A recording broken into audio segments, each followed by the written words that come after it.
not to grab it. But that's not at all what Paul is saying here. The word translated for grasp, it's a figure of speech. If we were to use modern day language, we might say Jesus didn't grasp for something to use to his own advantage. Okay? The idea here is not that Jesus could have grasped for something that he did not possess, but rather that because he did possess equality with God, he did not use it as something he did not use it to his own advantage. It wasn't something that he looked to use to his own advantage. And so you see kind of what Paul's doing here. He's setting up a contrast here. Jesus did in fact possess equality with God. He was in the form of God, the exact nature, the imprint of God. But he didn't consider it something to be used to his own advantage. So Paul's saying Jesus, being in the very nature God, did not consider equality with God something to be used to his own advantage. So Paul's setting up a contrast here between what Jesus clearly did not do as God and then what Jesus clearly did do as God. He didn't count equality with God a thing to be grasped, but instead he emptied himself. And he took on the form of a servant. So if you're using the ESV, the word form there, form of God, form of servant, it's the exact same phrase. And so Paul's saying before the incarnation, Jesus was in the form of God. And then in the incarnation, Jesus took the form of a servant. Or you might even say he took the form of a slave. He did not consider his very nature as God something to exploit to his own advantage, but instead he came in the very nature of a slave.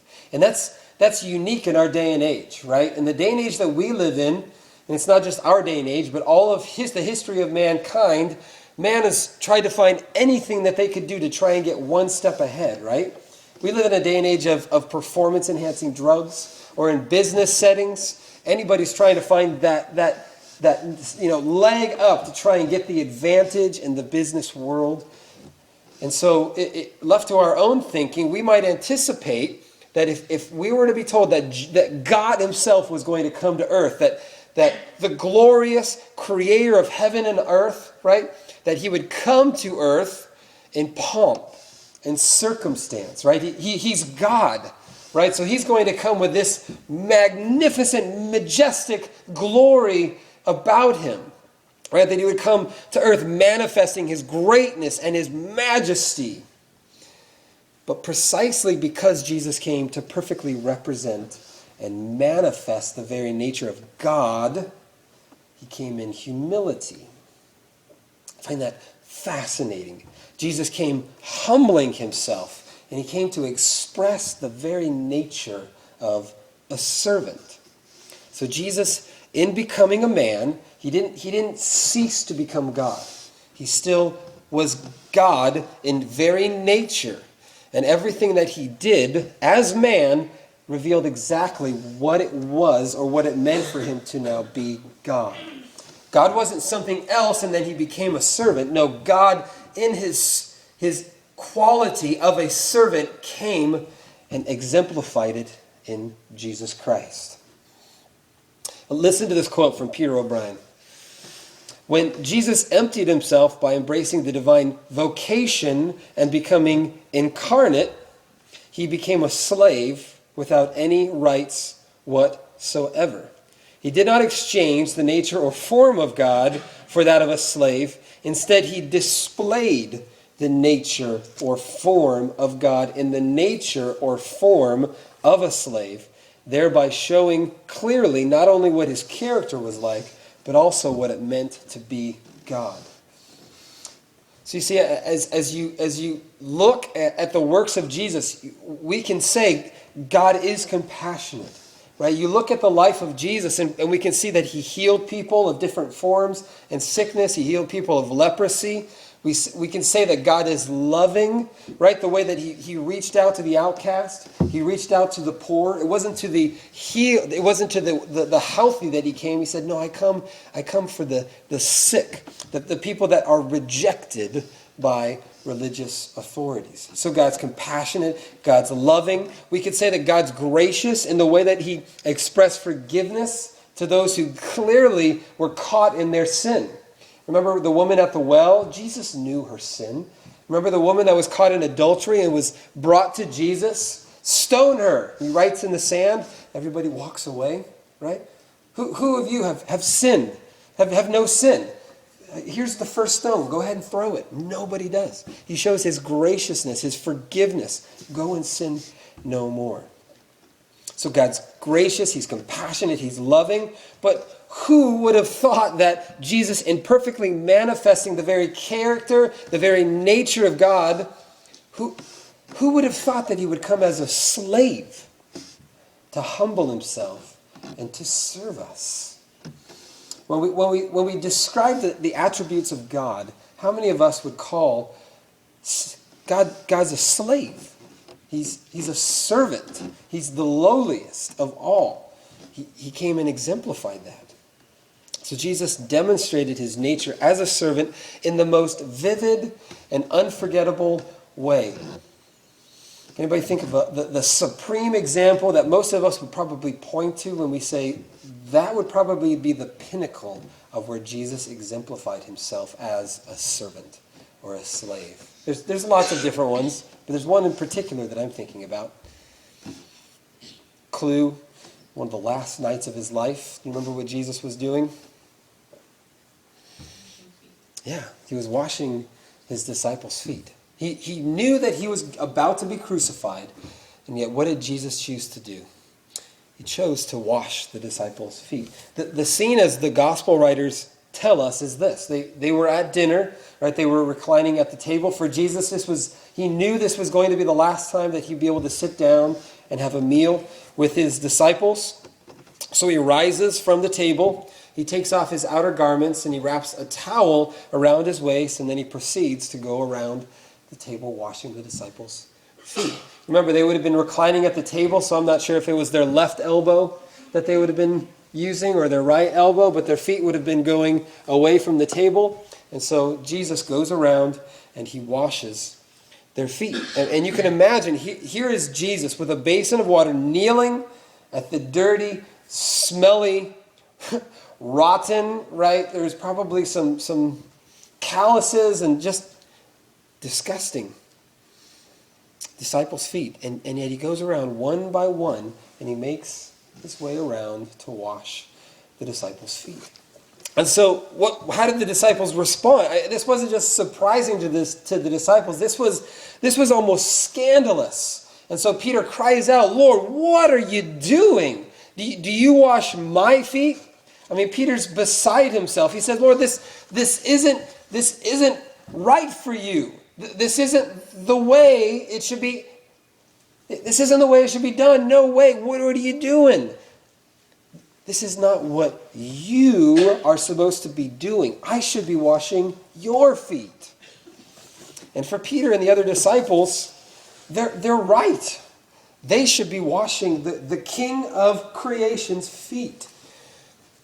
It would have been entirely understandable, but for Jesus, that would not reveal to his disciples the kind of God that he is.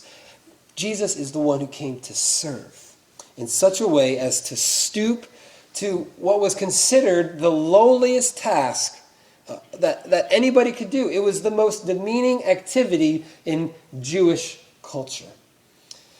Washing the feet of another person in Jewish society was something that they wouldn't even let a Jewish slave do. It was considered so demeaning that it was reserved for the lowliest of people. No Hebrew, no Jewish person was permitted to wash another person's feet. It was so demeaning. It was so low.